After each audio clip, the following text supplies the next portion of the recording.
for the warm welcome, and thanks everyone for being here this afternoon. I wish I was sitting in a nice villa by a pool in France or Spain or Italy for that matter, but I'm in my front room, and I'm here today with our CEO, Ari Paparo. And Ari, I have to do a little brief introduction for you, which I'm sure you can sit through, but for people who don't already know Ari, Ari is the CEO of Beeswax. Prior to Beeswax, Ari has held a number of product leadership positions across the ad tech and marketing tech sectors. Most recently at Bazaar Voice, a publicly traded SaaS company that enables retailers and brands to better connect to their consumers through ratings, reviews, and photos, another UGC. Before that, he was the director of product management at Google's DoubleClick business and the head of product management for AppNexus. Ari is pretty well known in the online advertising community for his authorship of the vast specification for online video and his development of the GRP model for Nielsen. He's a frequent contributor to Ad Exchanger, Business Insider, and other industry publications, as well as a speaker at advertising industry conferences. And finally, an excellent Twitter follow. so Ari, if we can go from here, welcome. Yeah, thanks for that ridiculous intro. It's kind of hard to hear talked about. I feel pretty honored because you and I talk together all the time, Katie. But you two, we've never been on a panel together, I don't think, because you don't usually have two people from the same company, and you're the panel queen. You literally are ubiquitous in the panel scene. So I'm really looking forward to I moderated you on a beach last year in Cannes. So maybe this villa setup is reminiscent of. Oh yeah. Cannes. I remember Cannes. This has nothing to do with Cannes. Nothing to do with approximately the same time of year, but absolutely, this is a summer advertising festival that we're having virtually, unrelated to anything related to the south of France or any sort of big predatory. I'm even drinking mammal. I have no rosé. I'm not poolside. I'm in a garden area, so it couldn't be more different. Indeed. What might be similar is that we'll be having some great ad tech chat this afternoon.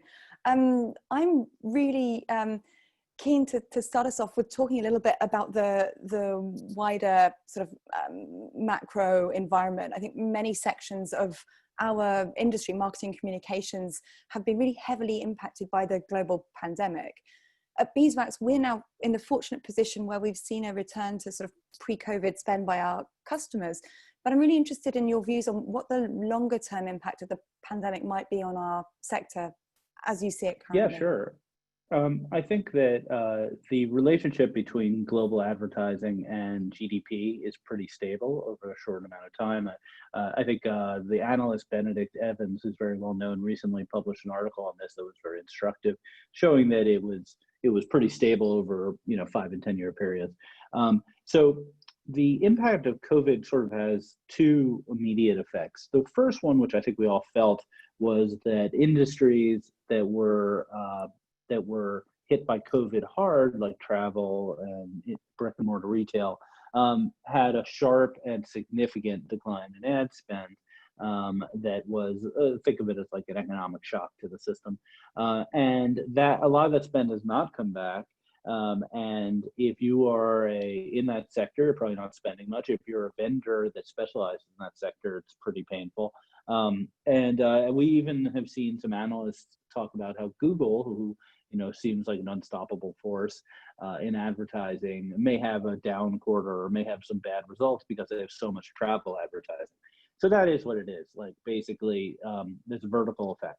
Secondary effect is the implication that if global GDP is flat, declining, or struggling for the reasons of the effect of the pandemic, then you would expect overall advertising to be soft for a longer period of time, not as a shock immediately down 100%, but maybe slightly down and trending to be flat over a more extended period of time. So that's interesting. And I think that, I think we all hope that the global economy will really come back at the end of this year, but it's very difficult to predict. And then the third, I think the most interesting question is whether the media mix and the types of advertising change. We've seen some interesting disruptions to advertising as a result of COVID, like, for example, the lack of sports, which is a major driver of linear television advertising, it's been a big factor reducing the availability of advertising, but also things like outdoor billboards, which have been a very fast-growing digital out-of-home, fast-growing area of spend, which has been hurt pretty significantly by the lack of mobility of the population. And some of those trends, and this also, just to also check Benedict Evans one more time, he makes a point in this article he brought out a couple weeks ago that the .com boom really accelerated the decline of newspaper advertising in a way that wasn't entirely obvious, because basically advertisers went away, it didn't come back. And it could be interesting to see if there are similar unpredictable effects where, for example, linear TV, which has been on a long plateau over the past 5 or 10 years, might get hit pretty hard. It might not come back as well as people think, especially if there's no significant sports for another 6 months. I mean, there's definitely a huge amount of uncertainty out there.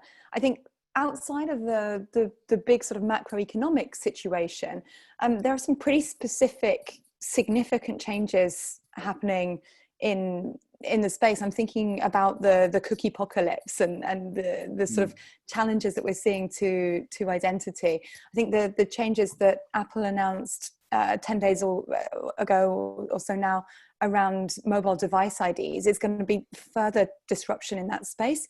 Could you take us through a little bit more on sort of how Beeswax is approaching that for our customers, and maybe how other players in the programmatic space, both on the buy and sell side, are thinking about it?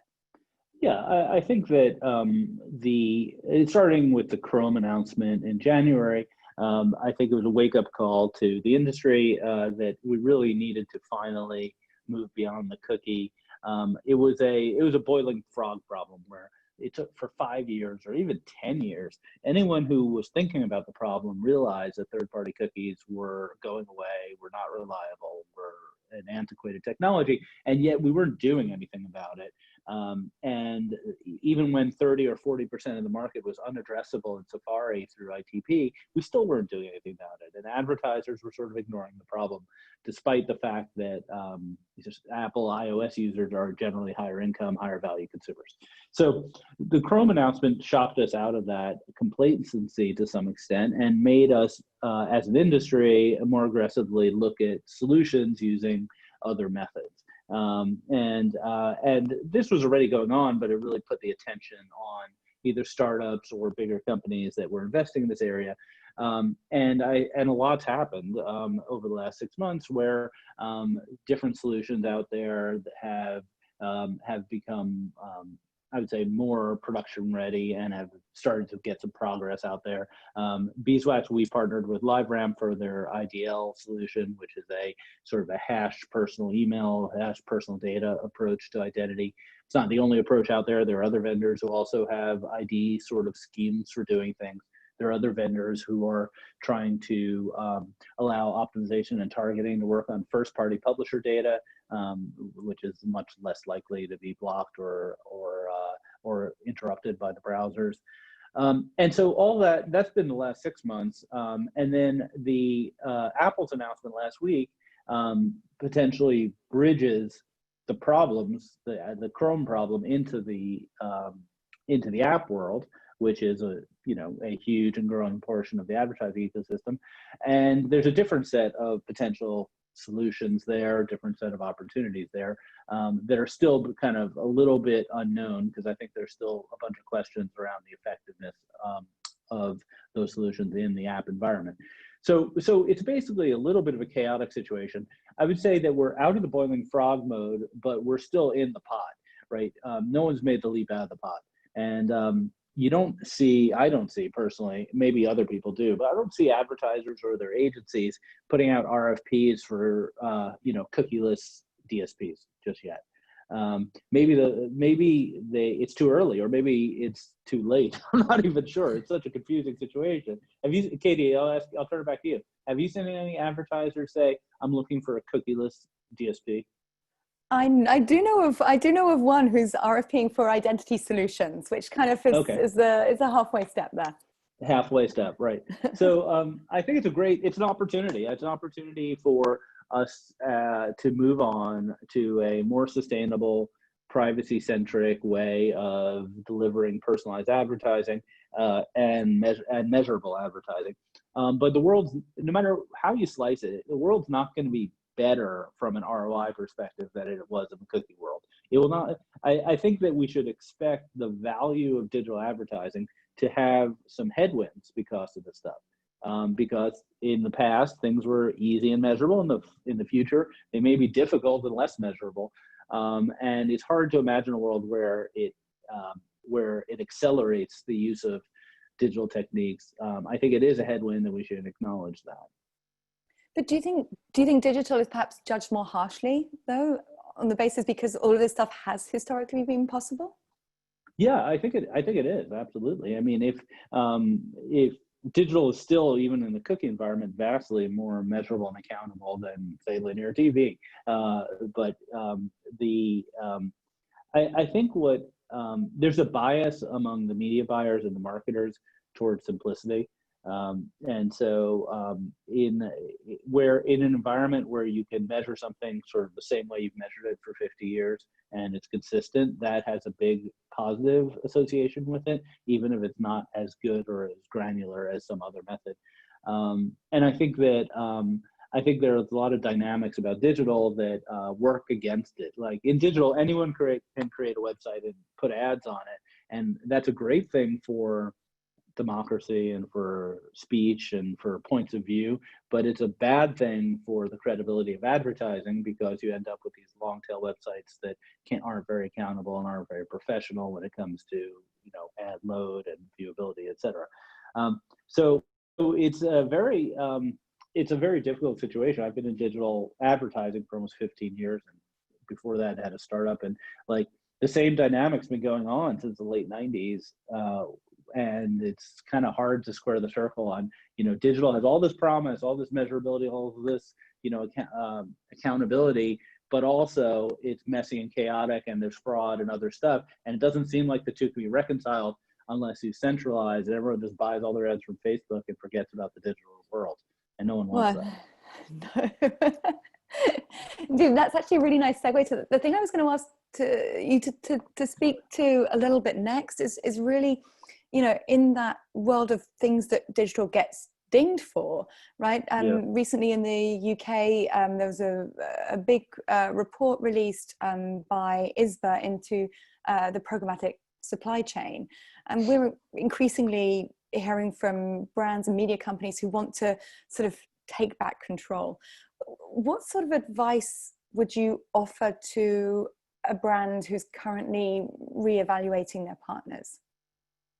Yeah, I think that there are different levels of control that are, from a brand's perspective, there are very different levels of control. And some of them are kind of easy and some of them are quite difficult. And they often get all conflated together. And I think agencies have a role in conflating things because they want to look smart. They want to give value to their customers. And if the agency doesn't come to the marketer and say, "Oh, what do you want? Easy, no problem," that doesn't really work in their interest. So I've spoken to marketers who literally don't know where they're buying ads, right? And that's unacceptable in today's day and age.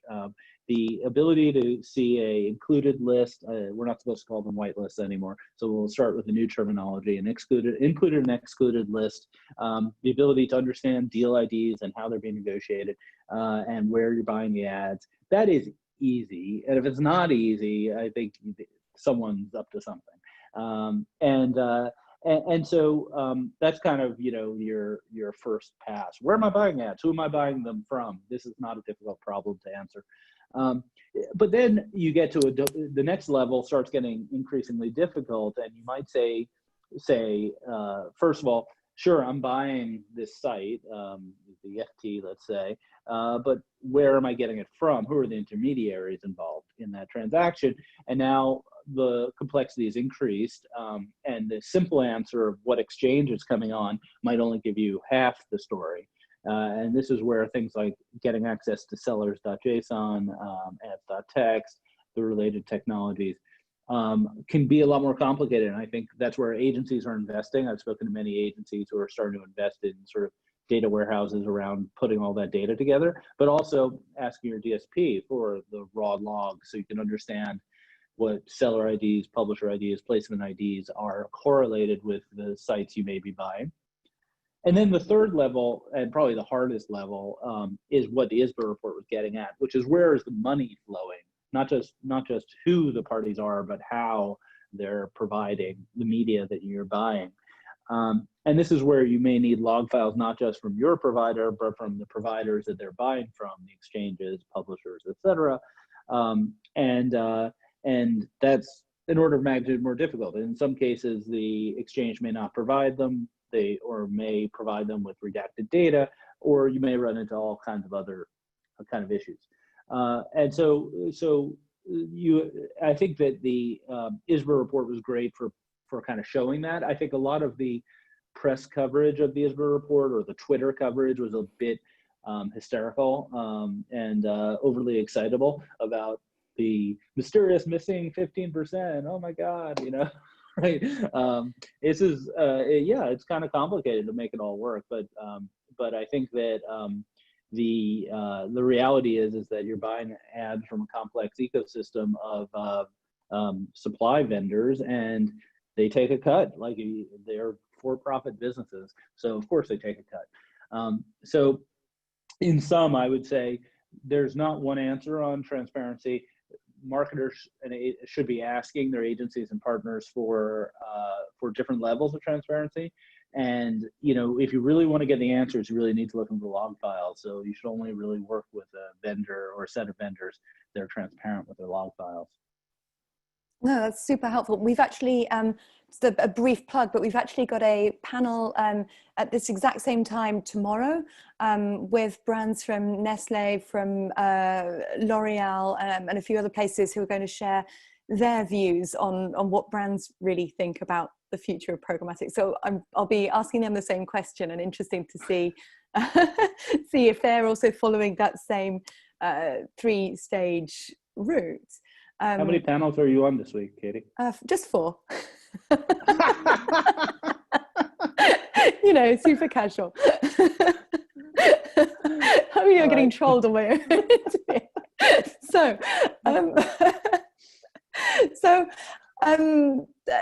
Actually thinking about log files and log level data being sort of super important in terms of transparency.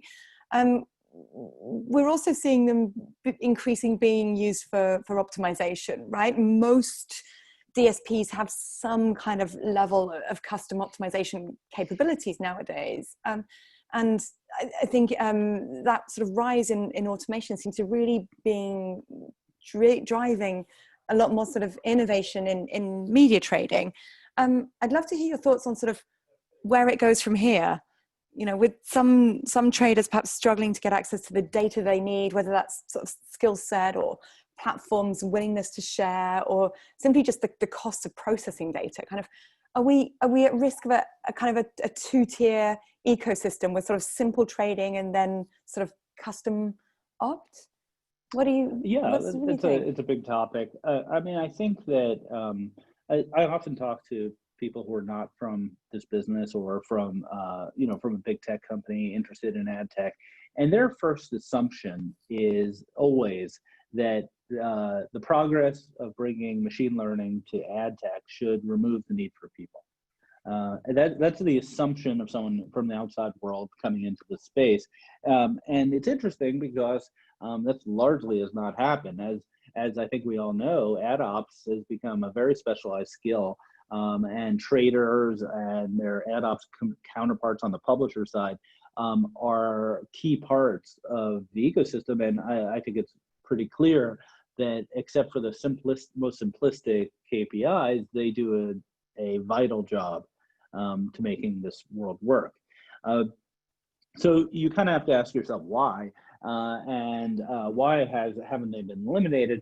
And I think the answer is that despite the fact that some of the best minds in the world work on these problems, the problem of optimizing an advertiser's KPI sort of an automated basis is very difficult because there's so much variability in the environments in which the ads can show. There are effectively like too many signals in terms of the user, the environment, the time, the offer, the creative, etc. And so when you're in an open system like programmatic, where it all varies all the time, sort of like the stock market or whatever, and there's that many variables and relatively small budgets, so in the thousands of dollars a day, not in the millions of dollars a day, the algorithmic approach tends not to work. And where it tends to work are in two different areas. One is in closed systems. So inside Facebook, where they know every piece of inventory, every creative, and they're competing against each other, they can make those decisions about which creative is better on behalf of the advertiser. So it's a closed system. In the rest of the world, the open system, that doesn't work. The second way it works is if it's a very simplistic KPI, like click-through rate. An algorithm can get better click-through rate than a person generally. So when you get to so we're in this world where it's very complicated. The KPIs are subtle. So you know, you may say, well, I just want online installs. Okay, that's an easy KPI, but it's not really, because once you take into account fraud, lifetime value of the customer, return on ad spend over 7 days, 14 days, the algorithms start breaking down and really can't do nearly as good a job at learning quickly and for limited budget as some combination of people, custom algorithms, and some built-in machine learning. So that's a long answer as to why custom algorithms really matter.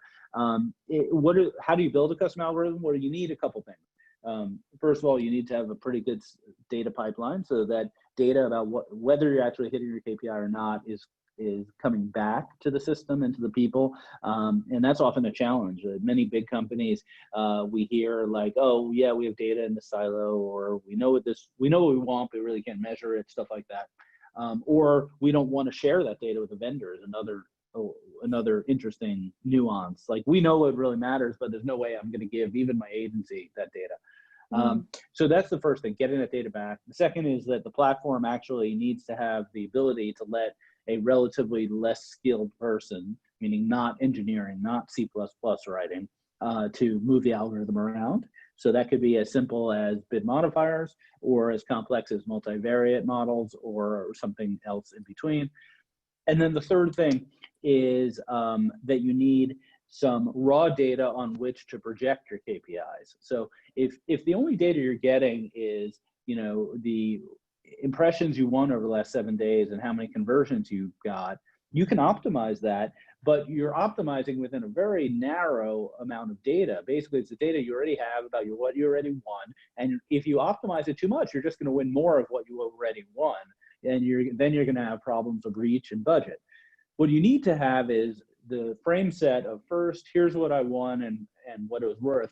And then second, here's what I can apply it to. Here's the either bid logs or auction logs or otherwise the landscape of what's available, so that I can understand where I can optimize that's not entirely, you know, local optima, that's just a little bit more of what I already have. So so that's kind of my thinking around this custom algorithm problem. To summarize, it's important. It's the key way to get KPIs. And in order to get it, you need to have access to your own data as well as the general auction data. And can everyone do it? Should everyone? To some extent. I mean, not everyone. You know, if you look at, like, say, the walled gardens, Google and Facebook, they have literally, you know, hundreds of thousands of active advertisers, and probably 80–90% of them don't advertise anywhere besides the walled gardens, and probably shouldn't, right? So your budget of $5,000 a month for a product that you sell out of your garage, probably not, you know, not time for a custom algorithm. But as you go up the scale and you start either in-housing your programmatic or have an agency that's very hands-on, I'd say that in most cases you'll get better results if you move the dials around than if you sort of set it and forget it. Yeah, I think that makes sense. We second plug. The panel at this time on Wednesday is going to focus on the next generation of media trading. So we've got some experts from Jellyfish, from MIQ, from the programmatic company, and from Xaxis, all joining us to discuss some of the techniques their traders are using to get great results for their customers. I'm feeling like I thought I was the CEO of this company. I thought I got the good slot. Now I found out I'm on a Monday. You're opening the week for us. Yeah, setting the tone. Yeah. Okay. So actually, I want to come back to something you talked a little bit about at the beginning of a conversation today. So through the lockdown period of the pandemic, we've seen certain sectors really accelerate. In-app, audio, esports, in-game advertising, just a few examples of the kind of industry that have really taken off. I mean, in advertising, there's quite often a lag between sort of where users are and where then the advertising dollars are. Like, which sections of the industry do you think will continue to see growth in over the next couple of years? Well, I think in the US, the hottest topic for the past 2 years has been connected TV, and probably will continue to be. It's much less so outside the US, but in the US, it's absolutely the fastest growing, most exciting part of the market, as consumers have moved away from the traditional linear cable bundle, and advertising has followed through Roku and Zoomy and Fubi and all these other companies that offer consumers that experience. So that's the first thing. And I think in Europe, there will be some of this. It's a little less of a pronounced effect because of, per country. We had fewer cords to cut. Yeah, fewer cords, more of an oligopoly. So otherwise, I would have said digital out of home, which before COVID. And so I think they're going to have a bad year no matter what. Audio is super interesting. So we're seeing programmatic audio become more popular as a way of advertising, as well as the growth of ad-supported podcasts, which has been growing enormously on the consumer level. I think they're very different. Programmatic audio is a great sort of open area where the sort of techniques that Beeswax or other DSPs offer are very appropriate, as long as you can get the creative working. Whereas podcast is much more of a closed ecosystem. It's not nearly as trackable, and it's increasingly looking like it's going to be a duopoly between Spotify and Apple. So those are kind of top level. What I would say in general, it is more of a prediction sort of thing, is that if identity becomes more challenging, which I think we all expect it to, creative will become more important. I think in general, the smart money has always been that creative is underestimated. People always spend all their time on targeting and attribution and things like that, when the creative actually is what gets the consumer's attention. I think when you start stripping away the ability to finely tune who you're targeting to, and you're doing more, say, programmatic guaranteed and more site buys and more attribution that only tells you what site it's on, like the new Apple attribution spec, you're going to want that creative to be really exciting. And so I'd see rewarded video and interstitial video in the in-app space as being very important. I think you'll see bigger ads on the web display space with more offers inside the ad and potentially clickable areas inside the ad as becoming more important, and a lot less of banners whose main focus was collecting a cookie for attribution. You'll see a lot less of that. Yay, down with cookie bombing. No cookie bombing. Exactly. More big, complicated creatives. Well, so off the back of that, so tomorrow at 2 p.m. UK time, we have a panel on the future of in-game advertising, just to talk about that, which is another interesting environment. Ari, I have one more question for you, but I want to make sure that everyone listening, I can see we've already got some questions coming in through the Q&A, so we will open to questions from the audience in just a minute. But I'd love to know, and I know the people on the call would love to hear from you around what the future holds for Beeswax.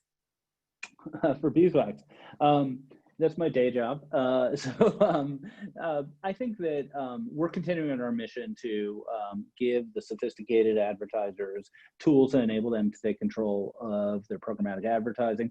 I think that the challenges that we've been discussing in this call around identity control becomes really important, because there's this black box in between you and your results, and it's going to be hard to diagnose what's in the black box when you don't have cookies, you don't have IDFAs. And I think that the smart marketers are going to want to open the box, see what's inside, potentially do different manipulations of the data. And so they're going to need open, transparent platforms with a lot of control to get the results they need moving forward. And that's what we're really dedicated to. I'm excited for it. Right, I get to now come out of full screen mode. Oh, sorry, that's you if you really objected to the poolside picture. So wait, am I in the poolside picture? Am I the guy with the red shirt or something? No. Yeah, I guess so. So I have a question here. What will be the effect of the iOS opt-in IDFA rules on frequency capping and on the CPI advertising market? Are you okay to answer this one? Yeah, I knew the IDFA question was coming in. I'm not going to answer that question. I'll answer a related question, which is here's what we don't know and don't know. So it's going to be opt-in. The user will be asked, could we use your data? The quick answer most people think is that most people will say no, but we don't really know if the apps will be allowed to nag you. You might have a situation where the app doesn't allow you to use their content unless you opt in. So that the quick reaction of it's going to be 10% opt-in rates is questionable. It could be 40 or 50% opt-in rates. And that's going to really determine the answer to some of these other questions. The second unknown is the extent to which apps are going to cheat or fingerprint. And whether Apple is really going to crack down on that. I know it's a dirty subject. No one likes fingerprinting. Everyone hates it. But will an app, for example, that sends the IP address of the user or some other data about the user in the bid request be slapped down by Apple, or will it be allowed? And that will have a big effect, for example, on fingerprinting, on frequency capping, which does not have to be precise. So if we, for example, get a hashed string of some data about the device in the bid request and can use it for frequency capping, then that will work. On CPI advertising, it is likely to have a negative effect no matter what. So CPI advertising will become much less precise. We'll have less data on what caused the user to install. We'll have less user data for things like retargeting. And so a lot of the managed service vendors that are currently out there, either ad networks or managed service DSPs, will have a lot less data to execute CPIs. So as a result, it'll become less effective. CPIs will go up. It's almost guaranteed that CPIs will go up. And then it'll be interesting to see what techniques continue to work versus those that stop working. It's a tough few years ahead. Well, a few months, I guess. It's not even going to be years. That's true. I have quite a specific question here about the growth of programmatic digital out of home before COVID. And someone would like to know if Beeswax intends to support transacting programmatic out of home in future. Yeah, so it was growing, like I said, before COVID. I don't know the exact number, but it was growing pretty well. We've always intended to, but it's not been on our roadmap. The main reason it's not been on our roadmap is because the techniques you use to buy and to measure are vastly different than the techniques you use in any of the other digital media. In out of home, you don't have a user. You have a sort of an average cohort of potential users. So it's almost like an audience rating around the location. And you don't have any conversion data. And so we felt that there wasn't enough value to our customers to justify us putting it in our platform. We felt that a customer could just as easily use a different platform and get just as much value. Whereas programmatic audio has all the commonalities that programmatic video or other things do. We've got some really interesting questions coming up now, Ari. Are you able to share your thoughts on the Facebook boycott? Yeah, I can, sure. I mean, I think that the overwhelming evidence is that Facebook is irresponsible in the management of their platform from a news and politics point of view. And I think that there's two ways to stop that. One is consumers to stop using the product, which doesn't seem to be happening. And two is for advertisers to stop advertising, which is great that some have stepped up to do that. I wonder if it will have enough of an effect to meaningfully change Facebook's approach, but at least it could make a little dent here and get them to start acting responsibly. It's we live in interesting times, right? Like the Chinese proverb. Yeah, I mean, I think that in contrast, you know, one of the things that's been interesting is that Twitter has acted much more responsibly around these issues, and yet they're lumped in many of these advertiser boycotts, and I don't think that's appropriate. I think Twitter should be commended for some of the things they've done, like banning political advertising, taking a stance on Trump's tweets, etc. Interesting. I have a much more specific question around identity. Do you think the solutions that are trying to replace the cookie in situ, such as ID5, as opposed to more overtly, such as LiveRamp, in spite of the trends browsers have set, are they doomed to fail because the ship has sailed? Okay. I'm sure you can no comment if you need to. I think that both, I wouldn't make as much of a distinction between those two approaches. I think that any approach that tries to send a signal from the browser to the buyers of media is vulnerable to further browser restrictions. And so it's a careful game because the browsers are effectively unelected regulators right now. Not just unelected like the EU regulators, but also unresponsive. They can do whatever they want. Apple can just ban the color yellow in browsers if they wanted to, right? So I think both, assuming that you're accepting the premise of the question that these two approaches are totally different and whatever, they're both vulnerable to the same problem. So will Apple go after them? I don't know. I think that there's a public relations issue with identity solutions, which is any reporter could write up the headline tomorrow, which says, the Adtech people are defying the privacy regulations given to them by governments and big tech. What's going on? And they're like, did you know that when we slammed down on cookies, they started sending your email address to 4,000 different parties? We have a list of all the parties that the Financial Times sent your email to. And it's just like, how do you win that argument against these sort of nonsensical privacy hysteria headlines? Interesting. So yeah. I think it's hard to explain the value exchange though, right? To the general public that actually, you know, advertising does fund the websites they like to spend time on. And the privacy impact of a cookie is literally zero. But no one wants to hear that. I mean, the correct answer is that browsers need to be regulated. So a sort of adjacent question here, will Google, and I'm assuming it's Android, follow the Apple decision on app with the Google advertising ID becoming opt-in? I find it very unlikely that Google will at least quickly follow. I think Google it was forced to do Chrome cookies because they were, first of all, several years behind Safari, but secondly, the optics of the cookie are very bad. Like this idea that thousands of companies are tracking you in real time is all, like those sort of headlines were really kind of getting the Chrome team down. Whereas the identifier is a little more of a silent leak of data. And I think that they'll be able to resist doing anything for quite some time. But I could be wrong. Assuming that no one puts that as their headline, the silent leak of data. I think everyone in tech knows that. Yeah, the silent leak. I think everyone in tech knows that Android is a lot more loose around privacy data, and this is kind of the last thing on the list. There's a lot of other things they could do first to protect your privacy that have nothing to do with advertising. I've got an interesting question here again in the same sort of identity space, but the question is, Many of our customers will be found on niche publications.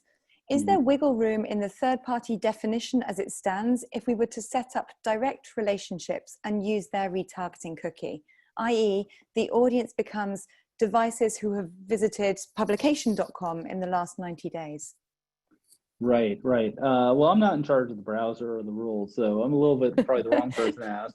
I know there's been quite a bit of discussion about how the ITP and Google Chrome announcements would affect syndicated logins, where you have multiple sites sharing a login. That already is and that's a very innocent use case and is a problematic environment where third-party cookies are not allowed.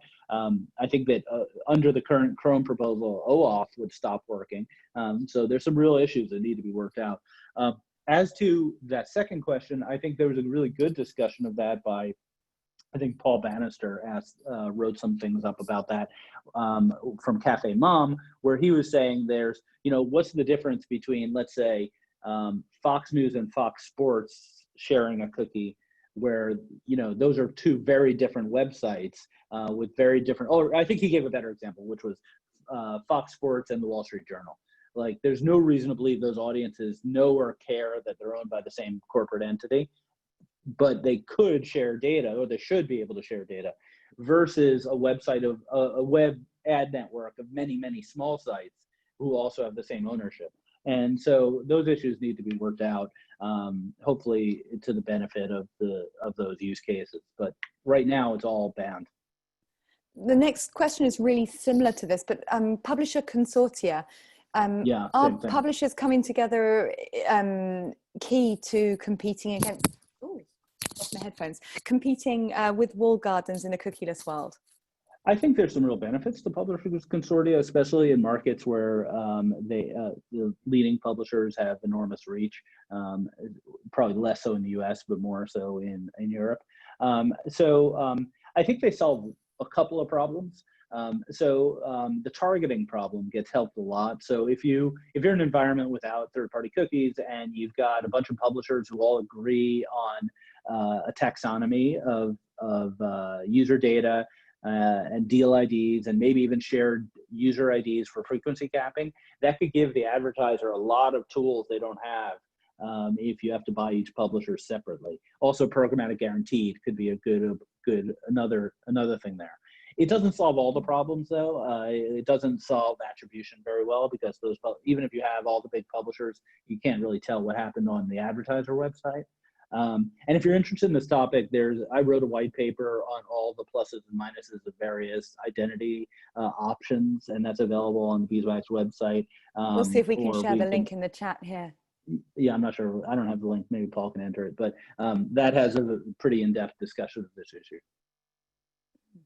Thank you. So this one's much more interesting in terms of location. But so post-COVID, brands are trying to get people back to stores. Most of them have gone online. How do you see Drive to Store as an attribution model amid COVID, IFA, cookiepocalypse? The list goes on. Yeah. Drive to Store is a great idea. I think that the ability for vendors to measure Drive to Store has already declined massively in the past year or two, since Apple put up its warning, this app is using your location data warning. The Wall Street Journal reported that 70% reduction in geolocation since that happened. So Drive to Store has already has declined enormously in terms of its accuracy. And now in the Apple iOS 14, they're giving consumers the option to be less specific about their location. So whereas previously you would allow an app to get your location, it would be precise latitude and longitude, you now have an option to make it within a couple of kilometers, which makes a lot of sense for like a weather app. The weather app doesn't need to know where I am exactly. It needs to know what neighborhood I'm in or what city I'm in. So that will further decline the precision of the data for this use case. Plus IDFA, now we'll have some users who we know exactly where they are, but we have no idea who they are. So it'll become even more complicated. So I think that it's very challenging to do Drive to Store generic generic attribution. What's more likely is that you'll have sort of panel-based, where you have some opt-in consumers who give full access for a benefit of some kind. It could just be the app from that store. If you're a Walmart customer and you opt in to full tracking for Walmart and you get like a discount, that makes a lot of sense. I think generically using the bid log data for that is already problematic. It's only going to get harder. Mm. Controversial one for you next. You got in a little bit of trouble for this previously, so I know. Do these iOS updates reinforce your opinion about the demise of DMPs? Okay, yeah. Okay, so my point, I had said on Twitter at some point, I say everything on Twitter, hopefully not after too many cocktails, but so at some point I had mentioned that DMPs were dead, which I thought was common conventional wisdom because they are dead, right? But apparently some DMP employees were not happy about that, and I had to say, hey, don't listen to what I say on Twitter, just listen to what Katie says. She's nicer than me. So let me clarify. DMPs this is your opportunity. Dead. Make it good. They're really, really dead. Dead. If you have a DMP, turn it off. It's not adding value. You're going to be in so much trouble. But I'll be more precise about this, which is there's still a role for sell-side DMPs. So if you're a publisher and you want a DMP to organize your first-party data and then make it available as segments and targeting, that makes total sense. Keep doing that because first-party data still works. And as a publisher, especially if you're at scale, having an understanding of your data is really important. So I'm a big fan of publisher DMPs. Keep doing it. Buy-side DMPs, entirely cookie-based, useless, no point to them. I'm sorry you signed a 3-year contract 2 years ago. Just wait it out, get out of that thing, and move on. Brilliant. Ari, was that controversial for? Was that not controversial for you? I think I'm still going to have people emailing me to complain. Okay, good. So Ari, thank you so much for sharing today. I think you've covered, you've given us a lot of context that's going to really help us as we move through the series of panels over the next few days as part of this, what am I supposed to call it? It's definitely not Cannes, the virtual summer Adtech summit. Is that right? Festival. I thought they were using the word festival. Maybe it's festival. Festival. No, maybe festival's the one we're not supposed to use, I think. Okay, right. Carnival. Maybe. Carnival is Adtech. There we go. So thank you for setting the scene for us and what we have in store for people over the next few days. All of the panels that we're hosting can be found via the Beeswax website. But I'd like to thank everyone who joined for their questions, and thank Ari again just for providing such insights today. Thank you. Thanks all for having us.